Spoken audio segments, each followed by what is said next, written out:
Let me guess, you're probably procrastinating right now. And instead of getting your lazy bum ass up, you click on this video to learn how to stop procrastinating. Pretty ironic, right? But don't worry, because this will be the last procrastination video you'll ever need. I'll explain to you why you're a procrastinating bum and give you 5 habits to actually fix it. First, we have to understand why we're procrastinating. Procrastinating basically means delaying a task that we have to do. The reason for delaying usually stems from 3 reasons. 1. There is too much friction. There is too much friction between where you are right now to where you should be, whether it be mentally or physically, to work on the task at hand. 2. No motivation. You basically have no ounce of energy that wants to do the task at hand. And 3. Too many distractions. Maybe you want to work on the task at hand, but you're too distracted to work in a meaningful way. These 5 habits that I'm about to present to you will each solve those reasons in their own respected way.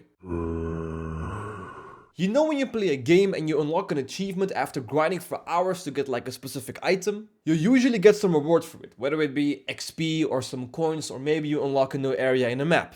That reward system is super motivational because you're actually getting something back from all the hard work that you did. And because of that, you want to grind even more, because more grinding means more rewards. And that's how you get hooked. Before you know it, you've been playing non-stop for 5 hours straight. The crazy thing is, the same philosophy works incredibly well in real life too. The achievement unlock protocol works in a way where you reward yourself after working hard. Usually those rewards are bad habits in the traditional sense, like for instance gaming or binging a series or eating sweets and stuff. And if you only do that, then sure, they can be seen as bad habits. But if you use those in a way where you actually consciously do it in the form of a reward, after working really hard, this can actually work really motivating. And especially to do that hard work ASAP, because doing it earlier means that you'll get your reward earlier. The way that it works is honestly really simple. Just set a time on how many hours minimum you should work a day. If you reach that minimum, you're allowed to reward yourself with honestly whatever you want. I myself set the goal of a minimum of 3 hours of deep work a day, and after that I can like game or watch a series. This motivates me incredibly well to do those 3 hours of deep work as soon as possible and not to procrastinate. Because if I don't do it ASAP, I might not be able to even game or watch my series.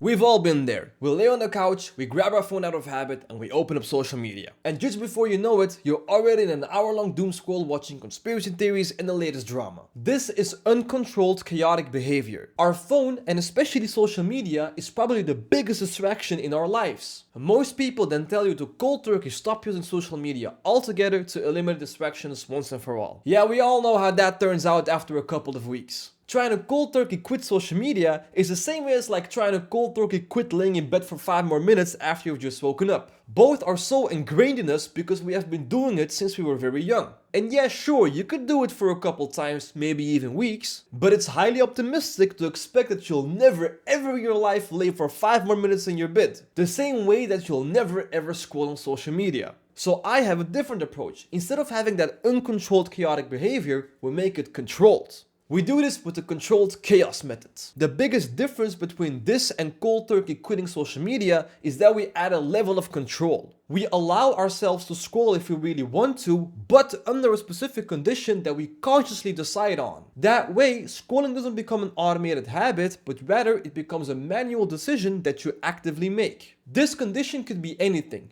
but it has to be a condition that makes it slightly uncomfortable to scroll. That way, you can scroll if you want to, but you have to bear the uncomfortability. What I do is I have a physical app blocker. More about this in the video right here, where I can only unblock my apps if I manually scan it. And then I place this physical ad blocker, and I know this may sound silly, but bear with me, next to my toilet. This clears the condition. I only sometimes of the day go to the toilet, and if I want to take a number 2, I can also scroll if I want to. But anything more than 15 minutes of sitting on the toilet starts to become really uncomfortable. And so I can sit longer and scroll if I really want to, but I consciously make the decision to stop scrolling. Because I'd rather not want to go through the uncomfortability anymore. The same way that I can spend my entire day in the bathroom doom scrolling if I really want to, but I also don't really want to do all of that.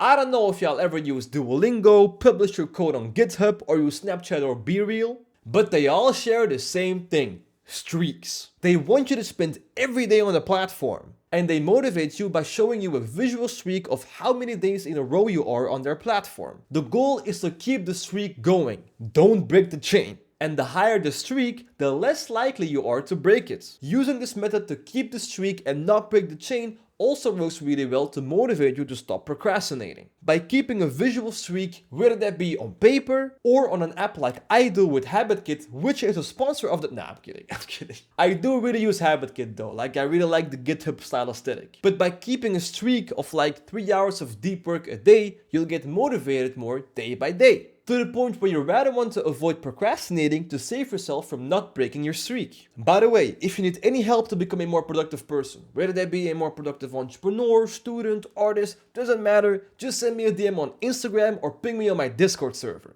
I react to all messages, so ask anything you want, I'd love to help. Anyway, back to the video. We often pressure ourselves into thinking that we need to finish the task at hand. Usually, this task is pretty damn hard, and that's why you're procrastinating doing this task to begin with. With the foot in the door hack, we remove that friction altogether, because we don't tell ourselves that we have to finish the task at hand. Rather, we tell ourselves that we have to at least work for 5 minutes on the task. If after those 5 minutes you don't want to work anymore, then you're free to go guilt-free. But usually you'll notice that you actually do want to work more than 5 minutes on it. But there's a catch. The hard part on working on a task is not necessarily the task itself, but rather to begin with the task. If you tell yourself that after 5 minutes you can be done, then that theoretically removes all that friction, because you only need to spend 5 minutes on it and then you can be gone again. But in practice, it's a bit different. Why? Because most people, when they do this hack, they work for 5 minutes, but then they keep working even though they don't want to continue working anymore. This completely nullifies this hack, because then you'll just lie to yourself and don't take that 5-minute rule seriously anymore. Genuinely, if you don't feel like it after 5 minutes, it's obligated to stop working further, or else this hack just won't have any power. Not a lot of times, but sometimes I work for 5 minutes on a task and then I'm like, nah, I'm out of here. And that's okay. It's because I actually allow myself to uphold to that 5-minute rule and to actually use it in my advantage when I don't want to work further anymore, that the hack actually works.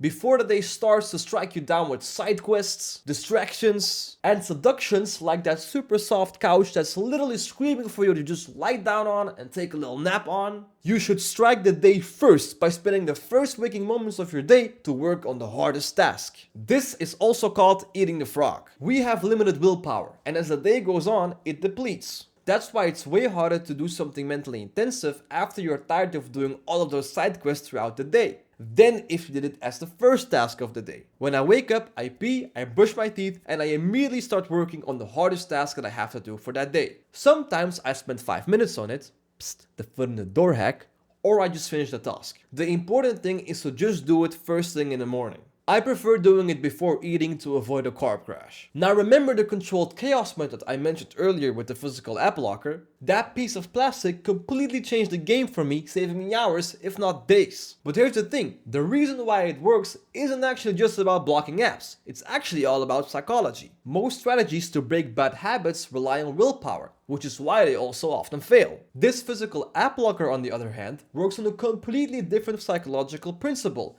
One that works for any addiction, not just doom scrolling. If you want to learn more about this, be sure to check this video out. Thank you, join the Discord, link in bio, see ya.